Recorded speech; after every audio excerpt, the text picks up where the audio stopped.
mbitika ya kana kule kaunti-ina ya Kirinyaga na nĩ atĩ mbitika cia gavana wa kaunti-ina ya Kirinyaga ũĩkaine ta Waiguru na iria irakenanio na Waiguru Super Cup nĩ cikĩingĩrĩte ikereka rĩa kerĩ na kũrĩa timu magana meri kuma wadi 20 kaunti-inĩ ĩno cigĩkoretwo ikĩnyita itemi kũringana na Minister wa mathako kaunti-inĩ ĩno Dennis Musyimi augite atĩ arĩa magĩkorwo makĩhotana kana ahotani a mbitika ici magĩkorwo magĩtugwo na kimajika kĩa ciringi millioni imwe mbeca baribari arĩ ta njĩra ya kũhũra jeki athaki aya.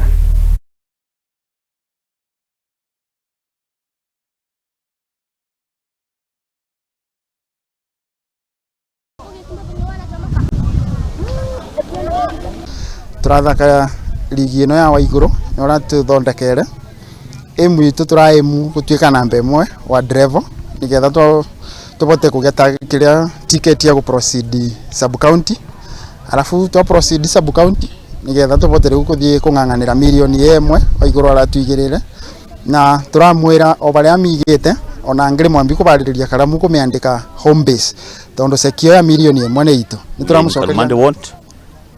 We had come to do a follow-up of Governor Waiguru Minji Cup, which started on Sunday. We are having 8 teams per ward.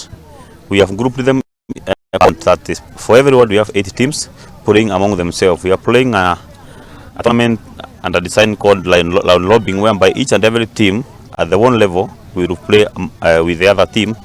Then after one level we are going to sub-county. We are expecting that at sub-county we are going to get strong teams. Then from some county level, we go to county levels. So at county level, we are going to have 5 teams drawn from the 5 sub-counties. And the winners at county level, or the team that will emerge winner at county level, will be awarded by Our Excellency Waiguru with a token of 1 million. Number 2 will receive 750,000. Number 3 will receive 500,000.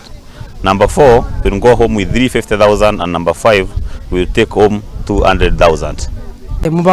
Muthako wikuo thaici ni muthako murito ni undu timu cia rĩrĩa thaka mubira ni ciebangite midfield kutoka defense kwenda mbele wako sawa. So far tukienda half time game iko level ya kila mchezaji na kila mtu anajituma.